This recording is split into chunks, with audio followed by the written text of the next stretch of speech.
It hits you like a sudden, hollow thud in the center of your chest. It arrives quietly, usually, on a Tuesday afternoon or a late Sunday night. You open your phone, the blue light hitting your face, and there it is, another announcement. Someone you went to high school with just bought a house. Someone you used to work with is celebrating a VP title. A wedding, a pregnancy, a milestone that feels heavy, adult, and agonizingly complete. You scroll past it, then another, and suddenly there's a tightness in your throat you can't quite explain. You don't feel jealous exactly. You feel late, like you missed a crucial turn 3 miles back, and now you're driving into a fog without a map while everyone else is already at the destination, parked and laughing. This is what it feels like.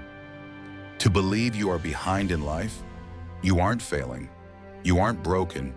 You're just late. And the most painful part of this internal exile is that no one can see it from the outside. You still show up to the office.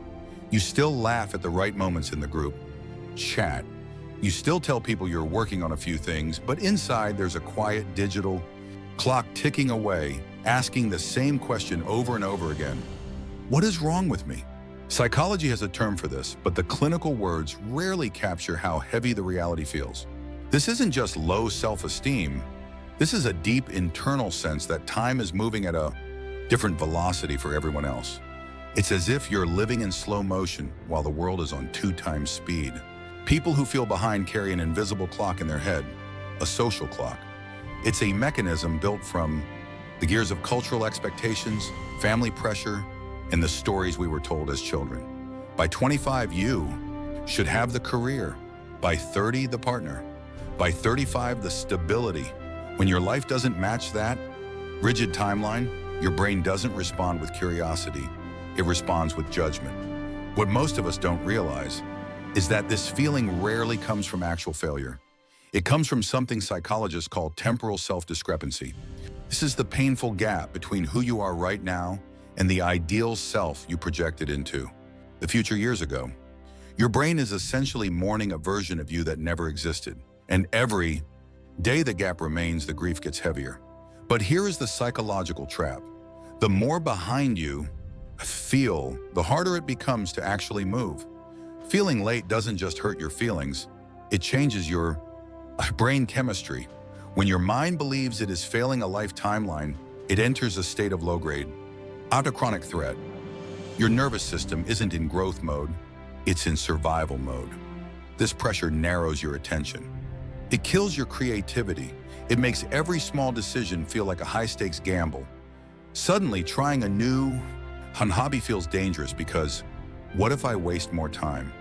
Changing careers feels terrifying because you're already too far gone to start over. You aren't stuck because you lack ambition. You're stuck because your brain is overloaded with the idea that the sand has already run out of the hourglass. This is why people who feel behind are often the most exhausted.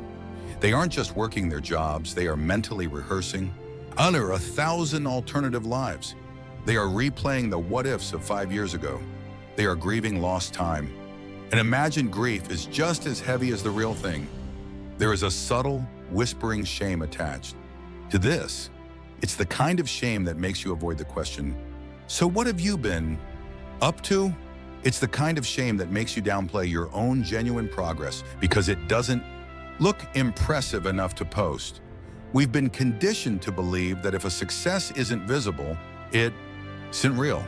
But we are the first generation in human history tasked with comparing our private, unfinished, messy interiors to the curated, polished, and filtered highlight reels of 500 friends.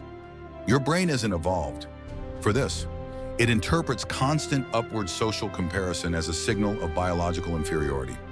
It's not just an app problem, it's a hardware problem. But what if the delay isn't a defect? What if it's delayed alignment? In a world that rewards speed, depth is often mistaken for stagnation. Many people move slowly because they are unwilling to build a life on a foundation that doesn't fit them. They hesitate because they are reflective. They question the path because they don't want to arrive at the finish line, only to realize they ran the wrong race. There is no social media post for achieving inner clarity. There is no LinkedIn update for finally unlearning a toxic family pattern. From the outside, it looks like you're standing still. From the inside, you are undergoing a massive, quiet reconstruction. We also have to account for the emotional backlog. Some people spent their 20s simply trying to survive. They were navigating trauma, financial instability, or mental health, battles that didn't leave room for milestones. While others were building careers, you were building a nervous system that could handle the world. That is not lost time, that is foundational work. When your life finally becomes calm and you look around and see others ahead, you forget that they started the race with full tank of gas and a clear track. You were busy fixing the engine. The danger comes when we try to catch up out of panic. This leads to urgency-driven behavior, taking the job you hate, or the relationship that doesn't fit, just to feel like you're back on the map. But action fueled by anxiety rarely leads to peace. The goal isn't to move faster, it's to untangle your worth from your velocity. If you feel behind right now, you need to understand that life is not a track. It is a collection of different paths that intersect, pause, loop, and restart.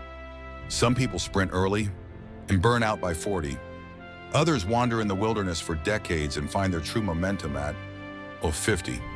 The brain wants the straight line because it's easy to measure, but life only offers the loop. In the pause and wears and the restart. The discomfort you feel is not proof of inadequacy, it is the tension of awareness. You're becoming aware that the borrowed timelines you've been trying to live by don't fit the soul you actually have. Awareness always arrives before change, and awareness is almost always uncomfortable. It's the invisible clock finally breaking so that you can start listening to your own rhythm. Stop asking how far behind you are. Start asking what season you are actually in. Are you in a season of planting, of unlearning, of healing? You cannot harvest in the winter, and you cannot rush the spring. When you stop treating your life like an audit and start treating it like a conversation, the pressure begins to lift. You are not behind life. You are in the middle of it. Your timeline reflects your specific questions, your unique burdens, and your private victories. It tells a story that cannot be rushed without losing its meaning. The feeling of being behind usually fades the moment self-compassion finally catches up to self-awareness. One day, you will look back on this period of delay and realize it gave you depth. It taught you how to breathe when the world was screaming at you to run. It forced you to confront yourself instead of hiding behind momentum. You didn't miss your life. You met it honestly for our first time. You aren't late. You're just arriving on your own terms. And that is the only kind of arrival that actually lasts.